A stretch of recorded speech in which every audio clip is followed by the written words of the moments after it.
Alarms scream through the cockpit before I even open my eyes. Red light floods the cabin. My ship, the Wanderer, jolts hard to the left, and my restraints bite into my shoulders. I am Daniel Cole, and 3 seconds ago I was asleep in deep space, drifting between 2 mining routes with nothing to do and nowhere to be.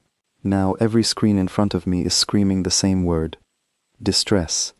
I sit up so fast my head spins. The signal is not clean. It is broken, chopped into pieces, stretched thin across static, but the pattern is unmistakable. Someone out there is dying, and they know it, and they are still trying to call for help. I pull up the coordinates. The source is close, almost too close, drifting just past the edge of a debris field that used to be an asteroid before something violent happened to it. My scanners paint the picture before I even ask for it. A large vessel, foreign design, hull breached in 6 places, engines flickering on and off like a dying heartbeat, and around it, smaller ships, 4 of them, circling like they are hunting. My hand hovers over the comm panel. Regulation says I report this and wait for a licensed patrol to respond. Regulation says a single unarmed salvage pilot has no business flying into an active attack. Regulation has never once stopped me from doing anything in my life. I lock in the coordinates and push the throttle forward. The Wanderer is not a warship. She is fast, and she is mine, and she has gotten me out of worse situations than this one, even if I cannot immediately remember which ones. As I close the distance, the picture gets worse. The larger ship is not military. It is ornate, its hull lined with curling patterns that look almost decorative, the kind of design you put on something meant to carry someone important, not something meant to survive a fight. Someone important is in trouble. The 4 smaller ships are not decorative at all. They are blunt, ugly, built for one purpose: pirates. I have crossed paths with their kind before, out on the frontier, where law enforcement is a rumor and not a guarantee. They do not take prisoners for ransom. They take valuables, and anyone who cannot be sold gets left behind in the wreckage. I open a channel, broadcasting wide on every frequency I can reach. This is civilian vessel Wanderer, approaching your position. Break off your attack. No response, except that one of the raider ships peels away from the group and turns toward me. A warning shot streaks past my hull, close enough that my proximity alarm shrieks in protest. That answers that question. I could turn back. Any reasonable person would turn back. I am not always a reasonable person, especially when there is a dying signal on my screen and a ship full of people who did not ask to be attacked today. I bank hard, dodging a second shot, and slip the Wanderer between 2 chunks of drifting rock. My little ship was never built to fight, but she was built to move, and right now moving is the only weapon I have. I weave through the debris, drawing the raider ship after me, letting it waste shots on rock instead of on the wounded vessel behind me. "Come on," I mutter to no one. "Follow me." That's it. The raider takes the bait, chasing me deeper into the field, and I use the moment to loop around a jagged spire of stone and come up behind it. My weapons are not much, a pair of old defense cannons meant for scaring off scavenger drones, but at this range, they do not need to be much. I fire twice into the raider's engine housing. Sparks burst along its hull, and it spins away, disabled, drifting harmlessly into the dark. 1 down, 3 to go, and I am already breathing hard like I have run somewhere instead of just sitting in a chair pulling triggers. I do not have time to celebrate. The large ship's hull breaches are getting worse. I can see atmosphere venting from a gash near what looks like a docking bay, a thin trail of frozen crystal spreading out into vacuum like breath on a cold morning. If anyone is still alive in there, they do not have much time left. I make a decision that I will spend the rest of this day questioning. I bring the Wanderer alongside the wounded ship and fire a docking clamp onto its hull, right at the edge of the breach. The connection is rough. My ship rattles with the impact. Alarms adding their voices to the chorus, already screaming at me. I grab the only weapon I keep on board, an old sidearm that has mostly been used for scaring off wildlife on unfriendly moons, and I move toward the airlock. "You are out of your mind," I tell myself, and then I open the airlock anyway. The corridor beyond is a mess. Smoke curls along the ceiling, thick and choking, despite the ship's struggling filtration system. Emergency lights flash in a color I do not recognize, some alien equivalent of red that pulses instead of stays steady.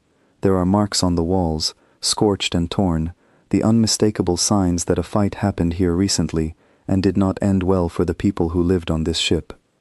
I move fast, keeping low, following the direction where my scanner shows the strongest concentration of movement.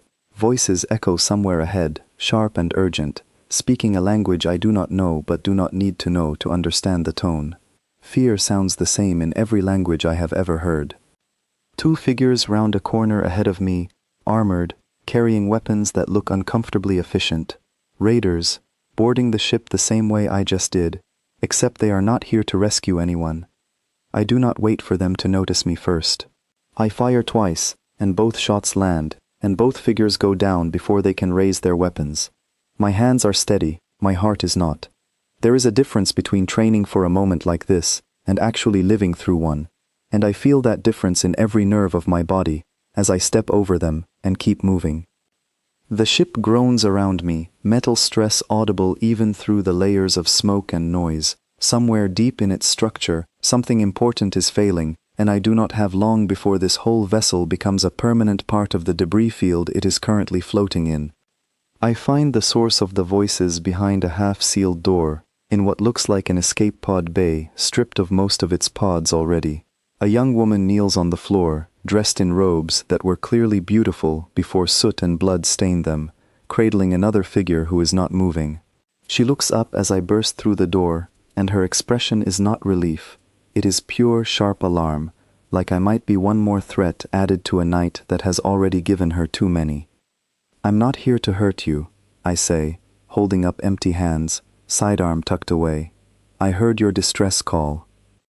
She stares at me like I have spoken in riddles, and then something shifts in her face, understanding dawning slowly, like she cannot quite believe what she is looking at. A single figure, no uniform, no formal insignia, standing in the wreckage of her ship with a weapon she does not recognize, and an expression she clearly was not expecting from a rescuer. "You came alone," she says, and her voice carries an accent I do not recognize, but understand perfectly through my translator earpiece. "Didn't have time to bring friends," I answer, crouching beside her. "We need to move. This ship isn't going to hold together much longer."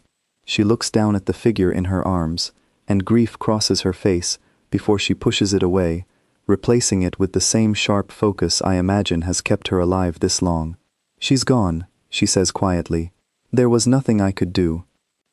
I do not have the luxury of comforting her right now, and I think she knows that too, because she is already moving, letting the fallen woman go gently, rising to her feet, despite an injury along her side that she is clearly trying not to favor. "Can you walk?" I ask. "I can walk," she says, and there is steel in it, the kind of tone that tells me arguing would waste time we do not have. We move back through the corridor together, and I keep my sidearm ready, scanning every shadow, every flickering light. She stays close behind me, moving faster than her injury should allow, driven by something that looks a lot like sheer force of will. Twice more we encounter raiders searching the ship, and twice more I put them down before they can raise an alarm or a weapon. She watches me do it each time, and I catch her expression in the corner of my eye, something between confusion and disbelief, like she is trying to solve a puzzle that keeps changing shape in front of her. We reach the airlock where the Wanderer is clamped to the hull, and I usher her through first, watching the corridor behind us until the door seals shut and the noise of the dying ship fades into blessed silence. She stands in my cramped cargo hold, breathing hard, looking around at the unfamiliar controls and cluttered shelves, like she has stepped into another world entirely. Maybe she has. I move to the cockpit and release the docking clamp, easing the Wanderer away from the wounded vessel, just as another explosion rocks its hull, this one closer to the core systems than I like. Whatever is left of that ship is not going to survive much longer, and I do not intend to be nearby when it finally gives out. 2 raider ships are still circling, and one of them turns toward us the moment we separate from the wreck. I do not wait for it to line up a shot. I bank hard, pushing the Wanderer's aging engines past their comfortable limits, weaving through the debris field, with a passenger who grips the back of my seat, like her life depends on it, because it does. A shot clips our shields, and the whole ship shudders, warning lights blooming across my console like angry flowers. I grit my teeth and dive lower, skimming close to a jagged piece of rock, letting the raider behind us commit to the chase before I cut engines for half a second and let momentum carry me sideways around a spire of stone. The raider does not adjust in time.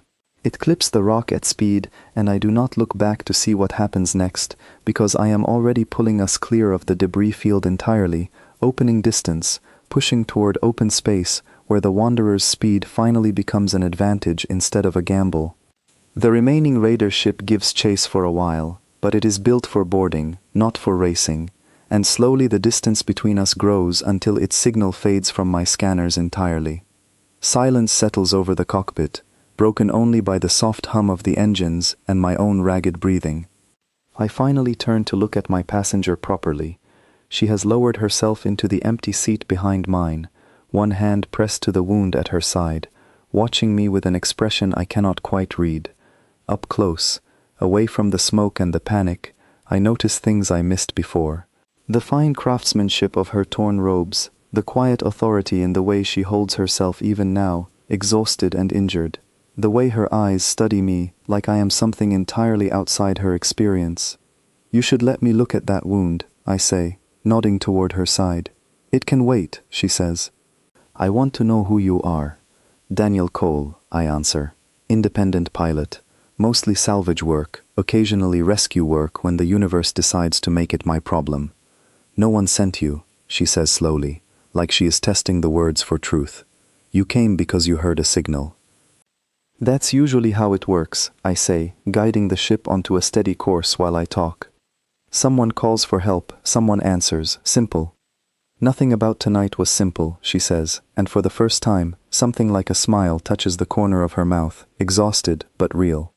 "I am Sa'ilithra, and I owe you a debt I do not yet know how to repay." I glance at her, something in the careful way she says her own name catching my attention, like it carries more weight than she is letting on. "You don't owe me anything," I say. "Just glad I got there in time." She studies me a moment longer, and there is something in her gaze that feels like the beginning of a much longer story, one neither of us has finished writing yet. "You may come to regret saying that," she says quietly, and outside the viewport, the stars stretch on, indifferent to the fact that everything in my simple, uncomplicated life just changed completely. The medical kit on the Wanderer was never meant for anything more serious than a burn or a cracked rib, but it does the job well enough. I clean the wound along Sa'ilithra's side while she sits perfectly still, watching my hands work with the same intense focus she seems to give everything. "You have done this before," she says. "More times than I'd like to admit," I answer, sealing the wound with a strip of medical gel. "Out here, you learn to patch yourself up or you don't last long. Where I come from, healers train for years before they are permitted to touch a patient," she says. "You learned this on your own? Necessity is a pretty good teacher," I say, closing the kit. "How's the pain?" "Manageable," she says, which I suspect is her polite way of saying it hurts quite a lot and she has no intention of admitting it. I settle into the pilot's seat and pull up the star charts, trying to figure out where exactly to take her. My translator earpiece has been quietly working through the conversation, filling gaps in vocabulary, learning the patterns of her language, but there is still a lot I do not understand about who she is or where she belongs. "I need coordinates," I say. "Where am I taking you?" She hesitates, and in that hesitation I see something calculating behind her eyes, the same sharpness that helped her survive the attack on her ship. "The nearest Velaran outpost," she says finally. "I can explain the rest once we arrive." "Velaran," I repeat. "That's your people?" "Yes," she says. "You have not heard of us." "Can't say I have," I admit. "My travels don't usually take me this deep into unfamiliar space." Something crosses her face, surprise mixed with what looks almost like relief. "Then you did not know who you were rescuing," she says slowly, like she is working through a puzzle. "You risked your life for a stranger, with no idea what she was worth to anyone." "Didn't need to know," I say, setting a course toward the coordinates she gives me. "A distress signal doesn't come with a price tag attached." She falls silent after that, watching the stars slide past the viewport, and I let her have the quiet. Whatever happened on that ship, whoever she lost, it is not my place to push her to talk about it before she is ready. Hours pass. The Wanderer's engines hum steadily beneath us, carrying us deeper into a region of space, marked on my charts only as unexplored territory, the kind of blank space that makes most pilots nervous, and makes me a little curious despite myself. Sa'ilithra eventually breaks the silence, her voice quieter than before. The woman who died, her name was Ilyara. She served my family for 20 years. She put herself between me and the first raider who boarded, and she did not survive it. I'm sorry, I say, and I mean it. She should not have needed to, Sa'ilithra says, and there is anger under the grief now, sharp and controlled. Our escort was destroyed before we even realized we were under attack. Someone knew our route. Someone knew exactly when to strike. I glance at her. You think this wasn't random? I know it was not, she says. Raiders do not typically hunt vessels this deep in protected space. Someone gave them a map and a schedule. That is a heavier thought than I was prepared for tonight, and I let it settle before I ask the question that has been building since she first said her name like it carried weight. Who exactly are you, Sa'ilithra? She turns to look at me fully then, and something in her posture straightens, some old habit of formality reasserting itself even through exhaustion. I am the daughter of Queen Mirakes, ruler of the Velaran Empire, she says. And I suspect that once we reach my people, your simple act of kindness is going to become considerably more complicated. I sit with that for a long moment, turning the puzzle pieces over in my head. A princess, an ambush that was not random, a dying handmaiden who threw herself between danger and royal blood. This is the kind of situation my instincts usually tell me to steer well clear of, the kind of political mess that swallows uninvolved people whole. Complicated how, I ask, because apparently my instincts have never once stopped me from asking questions I probably do not want the answers to. My mother does not take kindly to owing debts, Sa'ilithra says, especially not to strangers from species she has never encountered before. I'm not looking for a reward, I say. I'll drop you off, make sure you're safe, and be on my way. No debts necessary. She studies me again with that same careful, searching expression, like she is trying to determine whether I am being genuine or simply naive. You truly mean that, she says, sounding almost startled by the realization. Why wouldn't I? Because where I come from, no one does anything without expecting something in return, she says. Every kindness has a price. Every favor creates an obligation. It is how our entire society functions, from the lowest servant to the crown itself. Sounds exhausting, I say honestly. A short, surprised laugh escapes her, quickly stifled, like she is not used to allowing herself that kind of reaction. It is, she admits.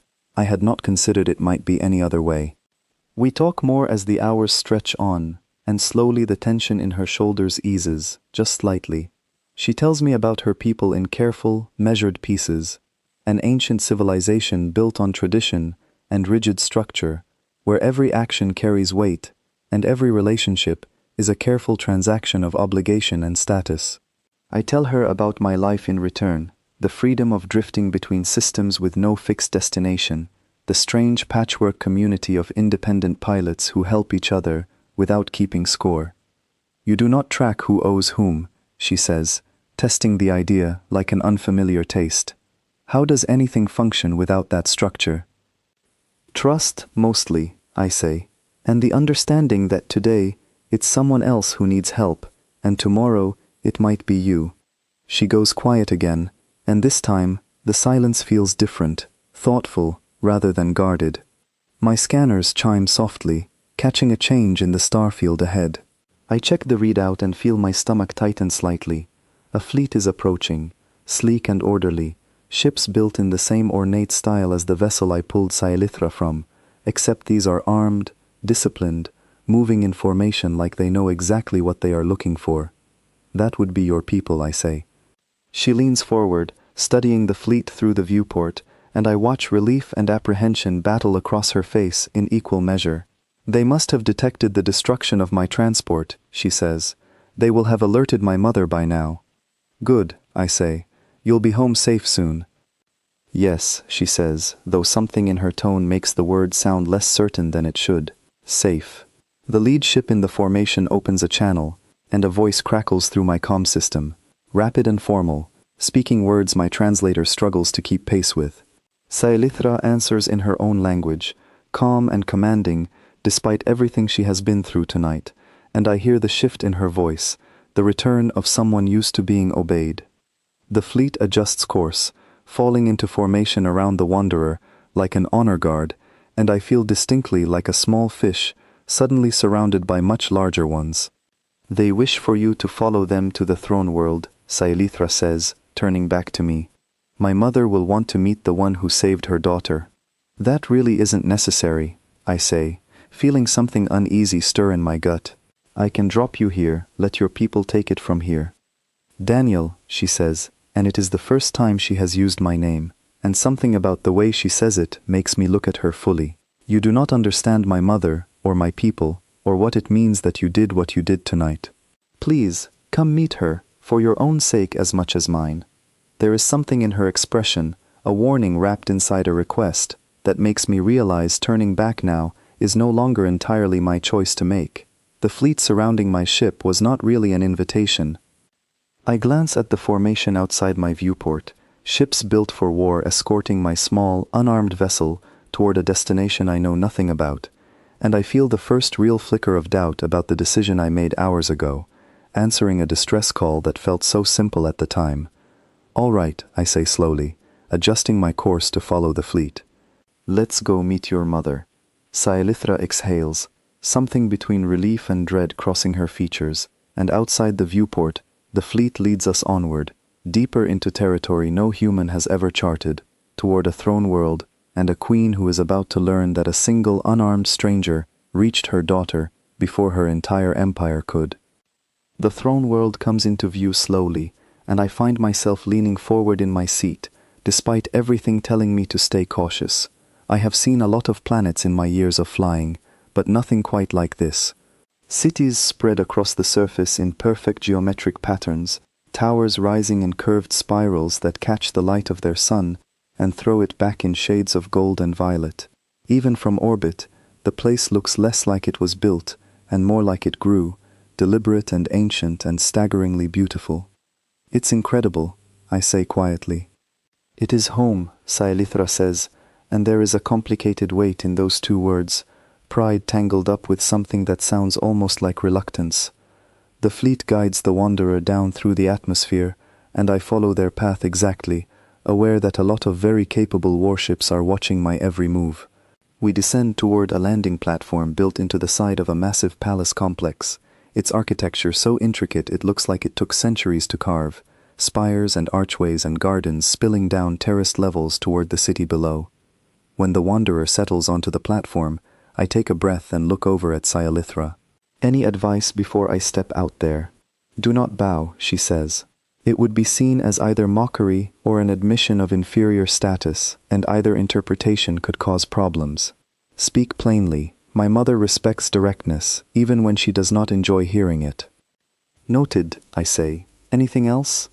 Do not react, whatever happens, she says, and there is something careful in the way she says it that makes my instincts prickle with warning. My mother's court can be theatrical. It is meant to test people. Do not let it rattle you.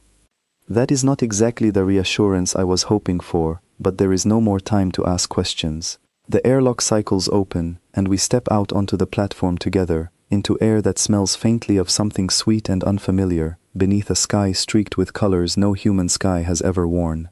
A formation of guards stands waiting, tall figures in ceremonial armor that still looks entirely functional, weapons held with the kind of practiced ease that tells me these are not decorations. They part as we approach, forming a corridor that leads toward the palace entrance, and I feel dozens of eyes studying me as we walk, curiosity and suspicion in equal measure. Saelithra walks slightly ahead of me, her posture transformed from the exhausted, grieving woman on my ship into something regal and composed, every step deliberate. I follow her lead, keeping my own posture steady, refusing to let the weight of all those watching eyes show on my face. We move through corridors lined with artwork depicting battles and ceremonies I do not recognize, past rooms where quiet conversations halt the moment we pass, faces turning to track our progress with open curiosity. Word of what happened has clearly already spread through the palace faster than we could physically travel. Finally, we reach a set of towering doors, carved with the same spiraling patterns that decorate the city outside, and the guards flanking them push them open without a word. The throne room beyond is vast, its ceiling lost somewhere in shadow high above, its walls lined with pillars that seem to glow faintly from within. At the far end, on a raised dais, sits a woman whose presence fills the room even before she speaks, dressed in robes far more elaborate than her daughters, a crown resting on her head that looks less like decoration and more like a weight she has carried for a very long time. Queen Mirakes. Her eyes find Saelithra first, and something in her carefully composed expression cracks, just slightly, relief flooding through before she catches it and buries it beneath royal composure again. She rises from her throne and descends the steps of the dais with measured grace, crossing the room to stand before her daughter. "You are alive," she says, and her voice carries clear through the massive room despite its quietness. "I am, mother," Saelithra says. "Ilyara did not survive, nor did most of our escort." Something dark passes over the queen's face, grief and fury woven together, and I watch her push both aside with visible effort, the same iron discipline I have already seen in her daughter. "We will speak of that," the queen says. But first, her gaze shifts to me, sharp and assessing, and I feel the full weight of her attention land on me like a physical thing. "This is the one." "Daniel Cole," Saelithra says. "He answered our distress signal alone, and he fought his way onto our transport to bring me out." A murmur ripples through the assembled court, quiet but unmistakable, and I notice advisors and nobles exchanging glances along the edges of the room, whispered words passing between them too fast for my translator to fully catch. The queen studies me for a long moment, and I hold her gaze, remembering Saelithra's advice not to let this rattle me, even as every instinct in my body insists that I am standing in the middle of something far bigger than I understand. "You came alone," the queen says finally, "against 4 raider vessels, with no formal escort, no military rank, and no apparent orders from any authority." "That's right," I say. "Why?" The question hangs in the air, and I feel the whole room waiting for my answer, like it matters more than I could possibly know. "Because someone was in trouble, and I could help," I say simply. It didn't require more thought than that. The silence that follows stretches long enough that I start to wonder if I have said something wrong. Then the queen speaks again, quieter this time, almost to herself. "No thought at all," she repeats. "No calculation of risk, no consideration of reward." "With respect, Your Majesty," I say, choosing my words carefully. "I don't think saving someone's life should require a calculation." Something shifts in her expression, and for just a moment, the iron composure slips enough that I see something underneath it, something that looks almost like fear, quickly hidden away again. "You have no idea what you have done," she says, and it is not an accusation. It sounds, strangely, like a warning. "I brought your daughter home," I say. "That's all I set out to do." "That is not all you have done," the queen says, turning to address the wider court now, her voice rising to fill the chamber. "A single unranked outsider, acting alone, defeated an organized raiding party that our own escort fleet could not repel. He did this without weapons suited for war, without armor, without support. He did this because a signal reached him, and he chose to answer it." The murmurs among the court grow louder, and I catch fragments of conversation now, words like impossible and unprecedented, and what does this mean, passed between advisors whose expressions range from fascinated to visibly alarmed. "Mother," Saelithra says, stepping forward. "He asks for nothing, he wishes only to return home." "Of course he does," the queen says, and there is something knowing in the way she says it, something that makes the unease in my chest sharpen into something closer to concern. That, more than anything else tonight, tells me exactly how dangerous he truly is. I open my mouth to object, to insist that dangerous is not a word anyone should be using to describe me, but the queen raises a hand, and the entire court falls silent instantly, decades of authority behind that single small gesture. "You will be our guest," she says, looking directly at me now, and there is something final in her tone, something that makes it clear this is not a request, for as long as it takes us to properly understand what tonight has revealed. "Your Majesty," I say carefully, "I appreciate the hospitality, but I really do need to get back to my own affairs." "Your affairs," the Queen repeats, and something almost like sympathy crosses her face, brief and strange. "Yes, I imagine you do, but there are matters at play here far larger than your affairs, Daniel Cole, and I am afraid you have already become part of them, whether either of us wished it or not." I glance at Sailithra, hoping to find some ally in this room, some way to push back against whatever is happening here, and I find her watching me with an expression caught between guilt and something else I cannot quite name, something that looks uncomfortably close to hope. "What exactly are you saying?" I ask the Queen directly. "I am saying," Mirakes replies, returning to her throne with slow, deliberate steps, "that the galaxy is far more complicated than you currently understand, and that a man who does what you did tonight, for no reward and no recognition, is either the greatest gift my empire has ever received, or the beginning of a threat we are entirely unprepared to face." She settles onto her throne and folds her hands, watching me with the calm, patient expression of someone who has already decided how this conversation will end, regardless of what I might say next. "Either way," she says, "you are not leaving quite yet." They give me quarters in the eastern wing of the palace, a room larger than my entire ship, with windows overlooking gardens that stretch down toward the city in terraces of impossible color. It should feel like luxury. Instead, it feels like a very beautifully decorated cage, and I spend the first hour alone simply pacing the length of it, trying to make sense of everything that has happened since I answered that distress signal. A soft knock interrupts my thoughts, and I open the door to find Sailithra standing there, dressed now in fresh robes, the wound at her side clearly tended by proper healers. She looks steadier than she did on my ship, but there is tension in her shoulders that was not there before either. She asks. "Of course," I say, stepping aside. She enters and moves to the window, looking out over the gardens for a long moment before speaking. "I owe you an explanation," she says.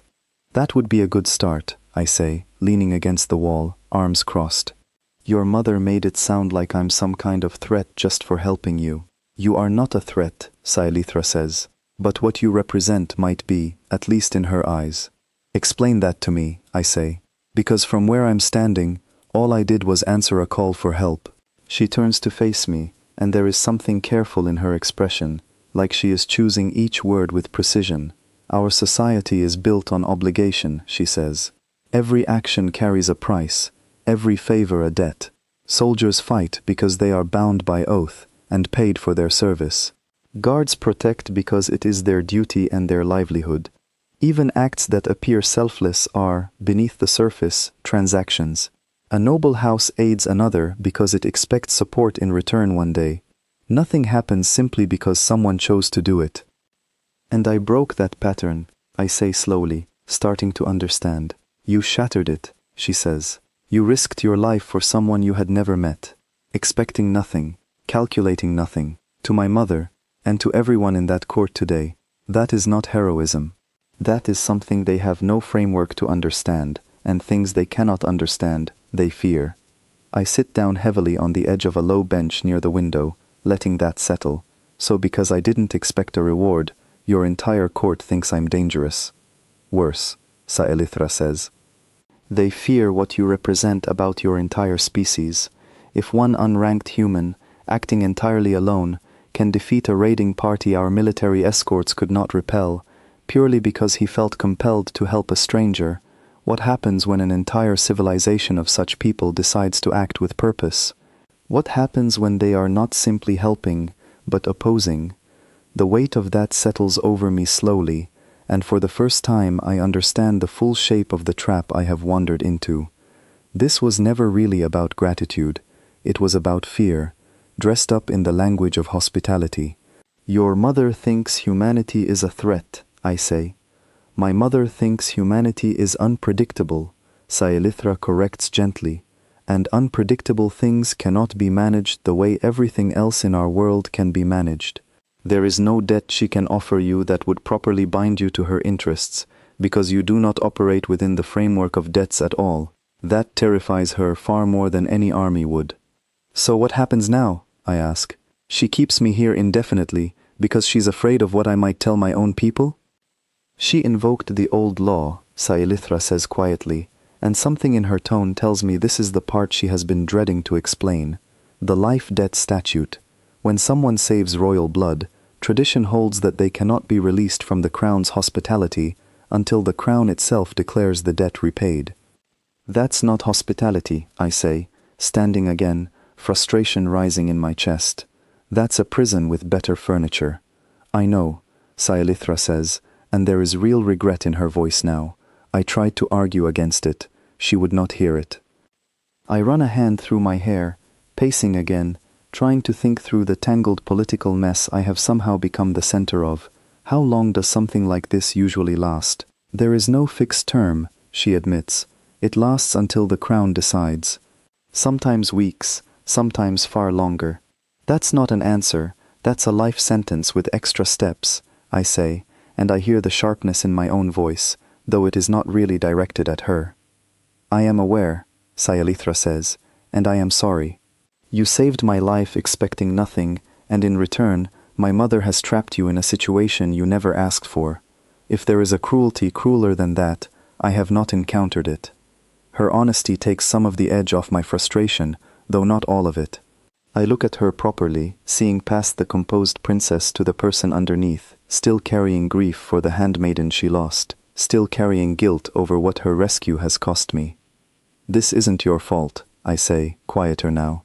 You didn't ask to be attacked, and you didn't invoke whatever law your mother pulled out to keep me here.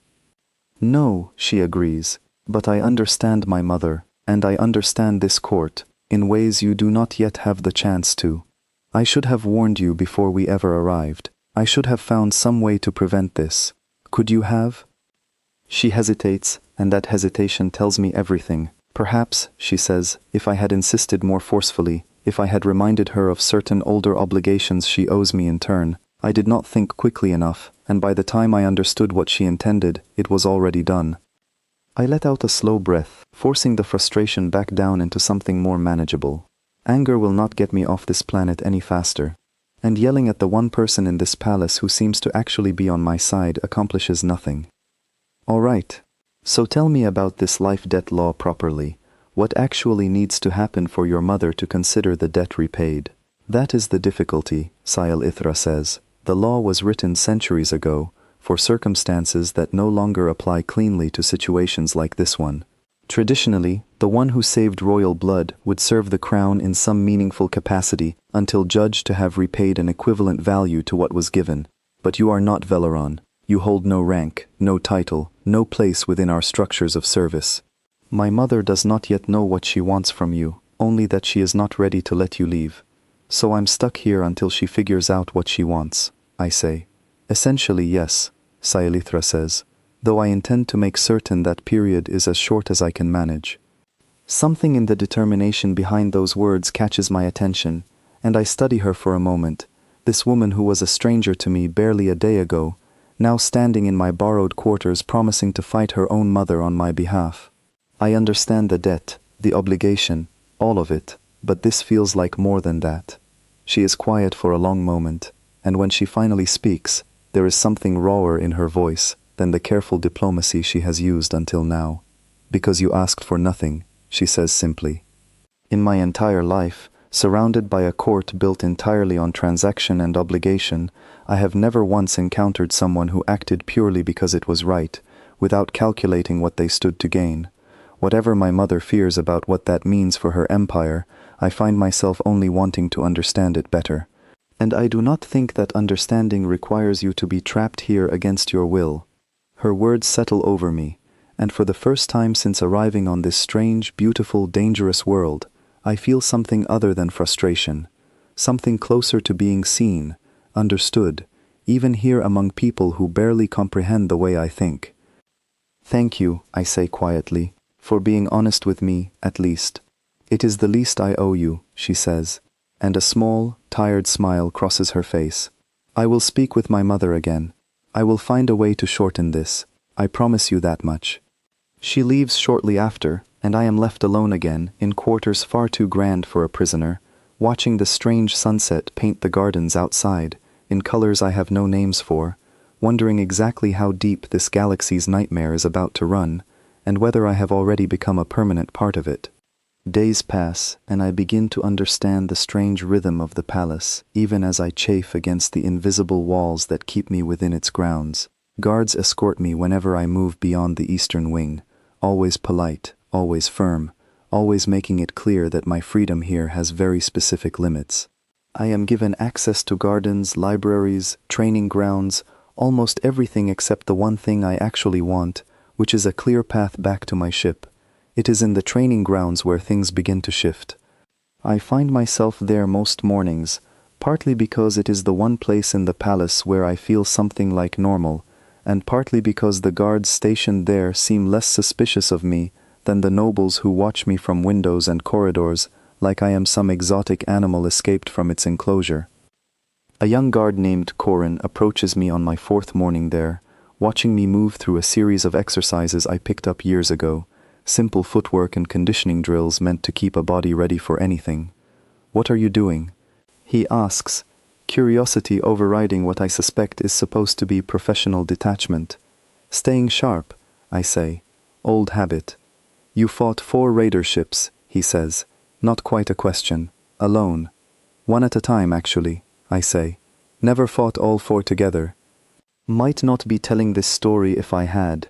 He studies me for a long moment, and I can see him turning something over in his mind. "Would you show me?" he asks finally. "How you fight? Our training does not prepare us for anything like what happened to the princess's escort." I hesitate, aware that teaching Velaran soldiers unfamiliar tactics might not be something the Queen would approve of, but something about the earnestness in his request wins me over. If nothing else, it gives me something productive to do, besides pacing my quarters and waiting for a political decision that seems to be taking forever to arrive. "Sure," I say, "let's start simple." Word spreads faster than I expect. Within a few days, what started as one curious guard becomes a small cluster of soldiers gathering at the training grounds each morning, watching me demonstrate techniques that seem to genuinely startle them. When I show them how to close distance quickly instead of exchanging fire at range, several exchange looks of open disbelief. "You simply run toward the danger," one of them says, a woman named Ashira, her tone somewhere between admiration and horror. "That seems like it would get you killed." Sometimes it does, I admit, but hesitation kills you just as often, and at least this way you're controlling the fight instead of reacting to it. "Our doctrine emphasizes measured response," Corin says. "Assess, calculate, then act." "There isn't always time for that," I say. "Sometimes the calculation is the thing that gets you killed." They absorb this slowly, and I watch something shift in the way they train after that, a small crack forming in decades of rigid doctrine, and I cannot decide if I am helping them or creating a problem that will eventually land back on my own shoulders. That problem arrives faster than I expect, in the form of an advisor named Velen, a thin, sharp-eyed man who serves as one of the Queen's closest counsel. He watches one of my training sessions from the shadows of a nearby colonnade, and afterward, he approaches me directly, his expression carefully neutral, in a way that makes me instantly wary. "You are teaching our guards to fight like humans," he says. "I'm teaching them things I know," I say. "They asked." "The Queen did not authorize this," he says. "The Queen also didn't tell me I couldn't," I point out. His expression tightens slightly, and I get the distinct impression that I have just made an enemy without entirely meaning to. "Word of your methods has spread beyond the training grounds," he says. "Nobles speak of it in the court. Some see it as fascinating. Others see it as troubling. A single human teaching our soldiers to abandon centuries of doctrine is not a small matter, Daniel Cole." "I'm not trying to undermine anyone," I say. "I'm just answering questions when soldiers ask them." "Intentions rarely matter as much as outcomes," Velen says, and there is something almost sad beneath the warning in his voice, like he genuinely believes what he is saying rather than simply delivering a political threat. You should be careful how much of yourself you leave imprinted on this court, human. Not everyone here wishes you well, and the more remarkable you appear, the more attention you draw from those who would rather see you gone entirely.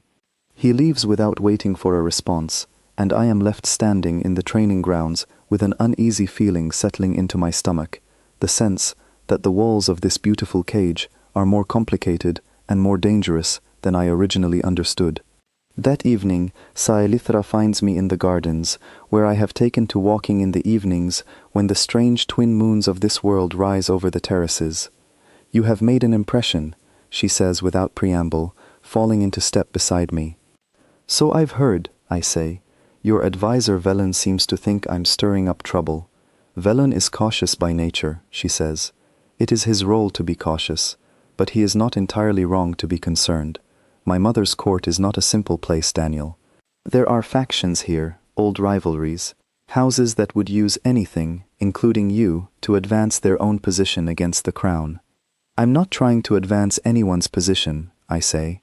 "I'm trying to figure out how to get home." "I know," she says. "But intention rarely matters as much as perception here, and the perception growing around you is significant. Some see a hero who single-handedly proved human capability. Others see a destabilizing force who has already begun reshaping our military doctrine within weeks of arriving. And a few," she pauses, choosing her words carefully, "a few see an opportunity." "What kind of opportunity?" "House Dravik has grown ambitious in recent years," she says. "They have long sought greater influence over the throne, and my mother's uncertainty about how to handle your presence has created exactly the kind of instability they thrive in. I do not know precisely what they intend, but I have learned to trust the unease I feel whenever their name comes up in conversation lately." I stop walking, turning to face her fully. "Are you saying I might be in danger here?" "I am saying that everything about your presence here creates danger for someone," she says. "Whether that danger falls on you, or on me, or on the stability of the throne itself, I cannot yet say with certainty. The weight of that settles heavily between us, and for a long moment neither of us speaks, the quiet garden around us suddenly feeling less peaceful than it did moments ago. "I need to speak with your mother again," I say finally, directly, not through advisors, not through court theater. I need to understand what she actually wants from me, so I can figure out how to end this. "I have tried arranging that," Saelithra says. "She has been avoiding a private audience. I believe she does not yet know what to say to you, and until she does, she would rather keep you at a comfortable distance." "That's not sustainable," I say. "Not if what you're telling me about this House Dravik is true." "No," Saelithra agrees quietly, "it is not." We stand together beneath the strange twin moons, and I feel the shape of the danger around us sharpening into something real, no longer an abstract political concern, but a genuine threat building somewhere just out of sight. Whatever peaceful rhythm I found in the training grounds these past few days, whatever small comfort I built for myself within these palace walls, it feels suddenly fragile, the calm before something considerably worse. "I will push harder," Saelithra says, determination hardening in her voice. "My mother needs to understand that keeping you here in uncertainty is more dangerous than releasing you, or fully deciding what she wants. This limbo helps no one." "Thank you," I say, and I mean it, though the unease in my chest does not fully ease with her words. She leaves shortly after, and I remain in the garden alone, watching the moons climb higher, feeling for the first time since I answered that distress signal that the danger ahead of me might prove far harder to escape than the raiders who first drew me into this story at all. News of what happened on that transport has not stayed contained to the throne world. I learned this the hard way, standing in the palace's communication chamber, while a Velaran technician named Farel pulls up broadcasts from beyond the Empire's borders, translated feeds from independent networks that stretch across neighboring territories. "You should see this," Saelithra says, standing beside me, arms crossed, watching the screens with an expression I cannot quite place. The feeds show fragmented reports, second-hand accounts twisted and reshaped as they pass from system to system, but the core of the story remains the same everywhere it travels. An unranked human, alone, unarmed by any real military standard, defeated a professional raiding crew, and rescued Veleran royalty, without being ordered to, without expecting payment, without any framework anyone recognizes. They are calling you many things, Farrell says, not looking away from the screens. A hero in some regions, a monster in others. A monster, I repeat, for helping someone. For helping someone with no explainable motivation, Sayalithra says quietly. You must understand, Daniel, how deeply unsettling that is to civilizations, built the way most of this region is built. Every species we have encountered operates on some version of transaction.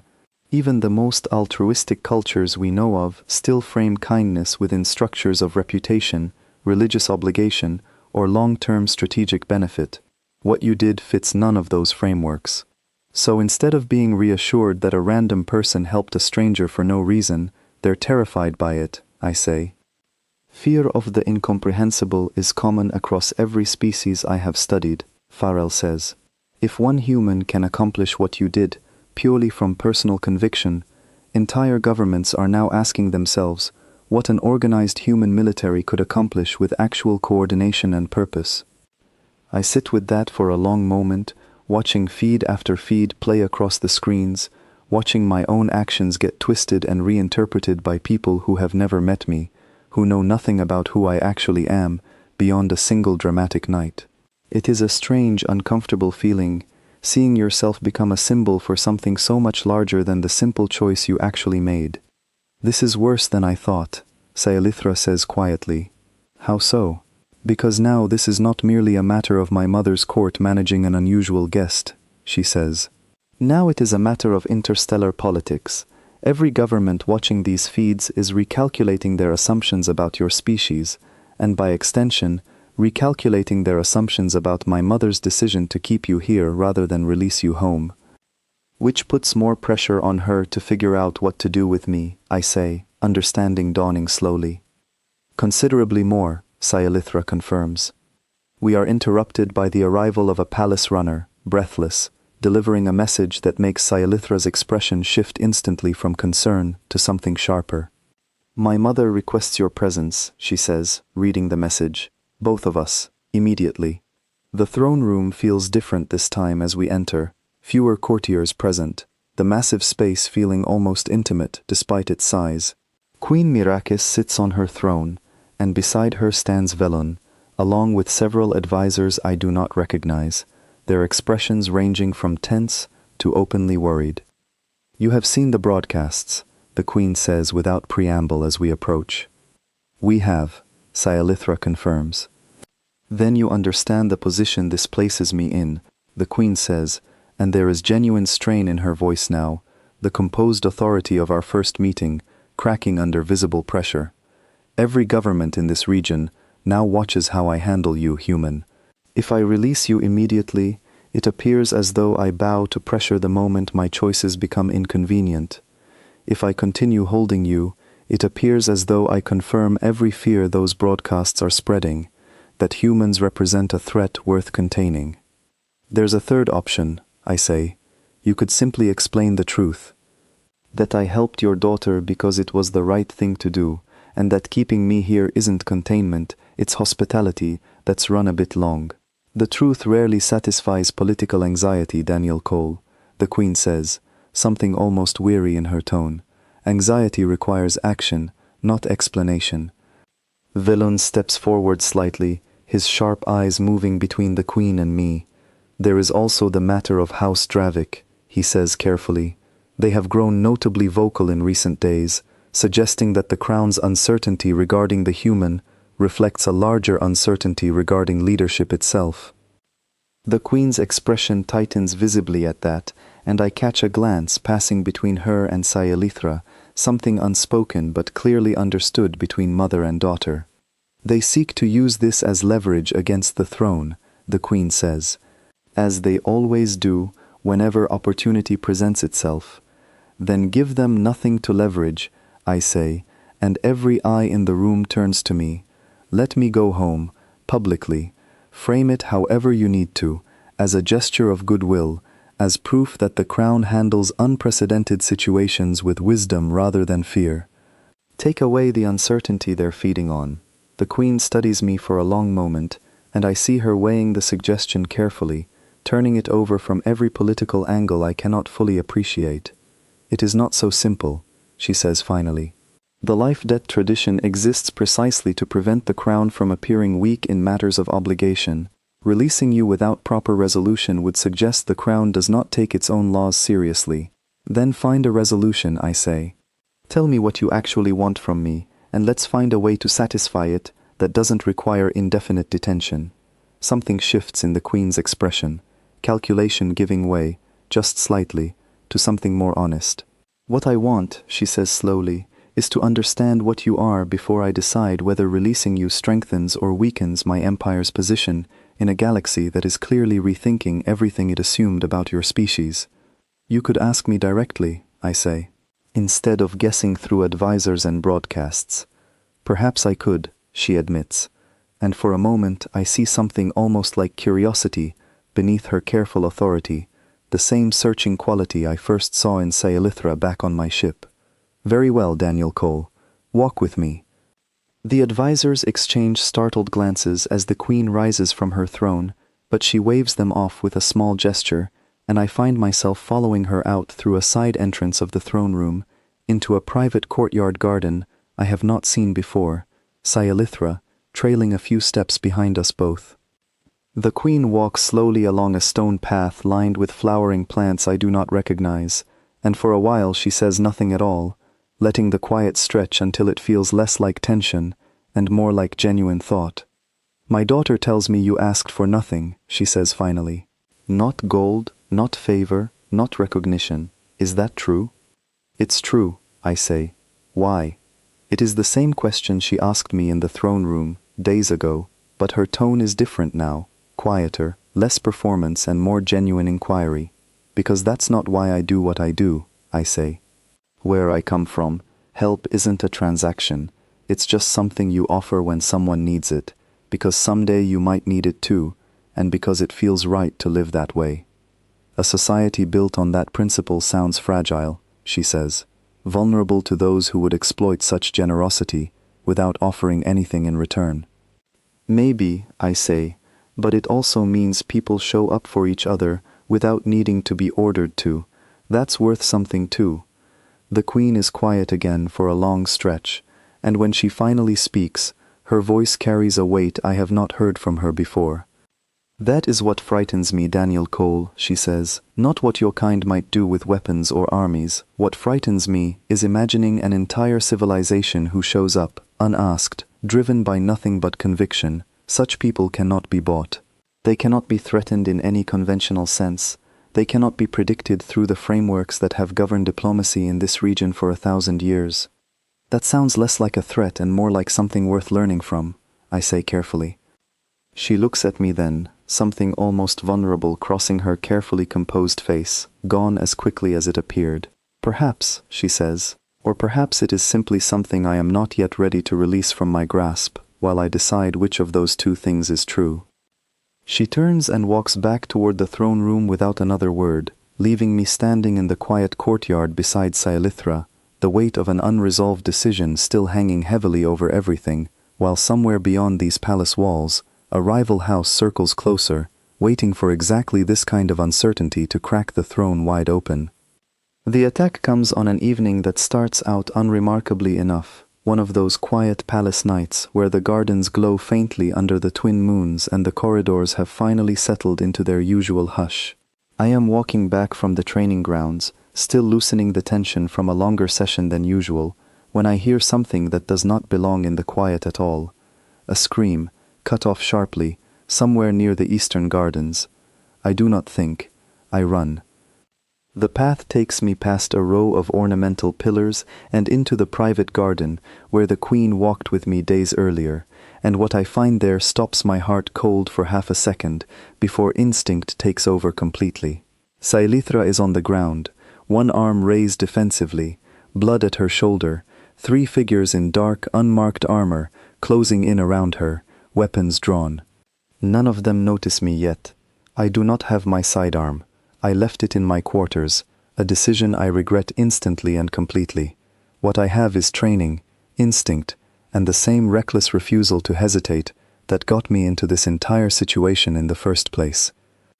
I close the distance fast, low and quiet, and slam into the nearest attacker before he registers I am there at all. He goes down hard, weapons skittering across the stone path, and I do not stop to check on him because the second attacker is already turning, already raising his weapon toward me. I grab a decorative iron staff from a nearby garden trellis, the closest thing to a weapon within reach, and use it to knock the aimed weapon aside just as it fires, the shot scorching harmlessly into the stone beside us. I do not give him time to recover, driving the staff hard into his side, and he collapses with a grunt of pain. The third attacker has abandoned Scialithra entirely now, turning his full attention toward me, and I realize in that half-second of assessment that he is better trained than the other two, more controlled in his stance, more precise in the way he raises his weapon. Daniel, Scialithra's voice, sharp with warning. I dive sideways as the shot fires, feeling the heat of it pass close enough to singe my sleeve, and I come up already moving, closing the distance, before he can adjust his aim a second time. We grapple, and it is close, closer than I would like, his training evident in every controlled movement, but desperation and momentum carry me through, and I manage to force the weapon from his grip and drive him down onto the stone path, hard enough that he does not immediately rise again.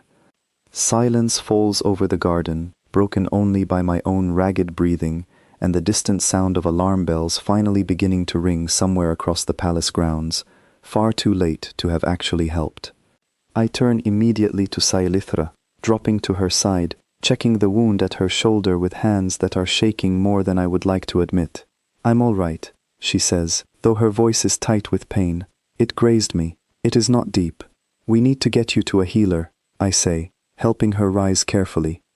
Guards finally arrive, flooding into the garden with weapons raised, and behind them comes the queen herself, moving faster than I have seen her move in all the days I have known her. Real fear, etched across a face that has otherwise remained so carefully composed throughout every encounter we have had.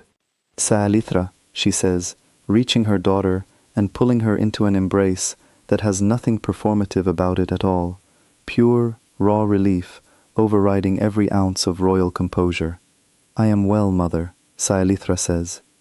Daniel arrived before they could finish what they intended. The queen turns to look at me then, and something in her expression has fundamentally shifted.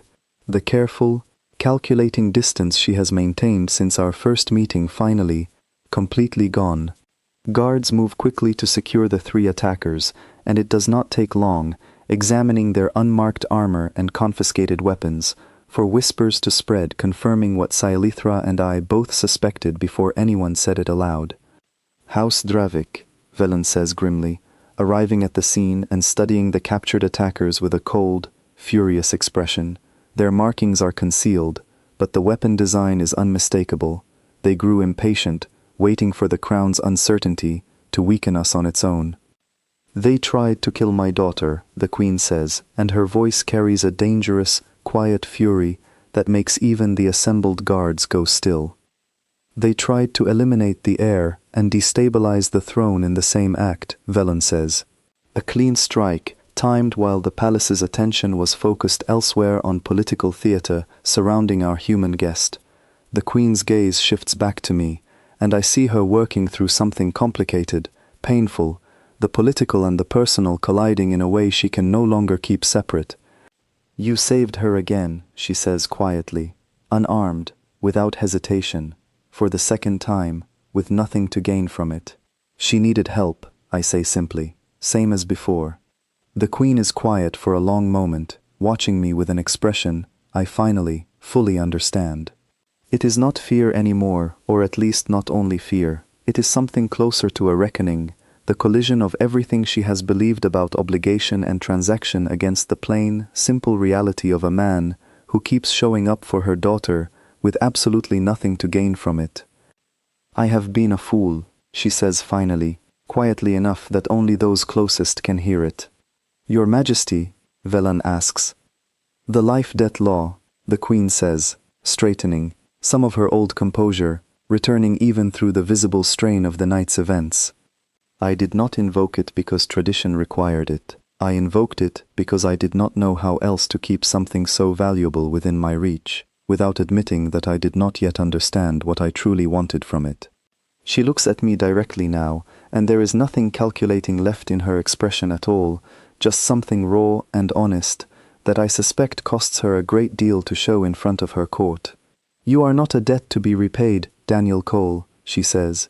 "You never were." I understand that now, far later than I should have, and at a cost that nearly took my daughter from me a second time. Sayalithra, still leaning against me for support, looks between her mother and me, with an expression caught somewhere between exhaustion and something warmer, something that has been building quietly since that first night on my ship. "What are you saying, mother?" she asks. The queen straightens fully, her voice carrying clear across the garden, loud enough now for the gathered guards and advisors to hear every word. "I am saying that the life debt is dissolved," she announces. "Daniel Cole owes this crown nothing, and never truly did.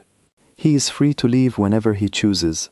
A murmur runs through the assembled crowd, surprise evident on every face, and I feel something in my chest loosen for the first time since I first stepped onto this throne world, weeks ago now, though it feels like it has been considerably longer. But the queen is not finished.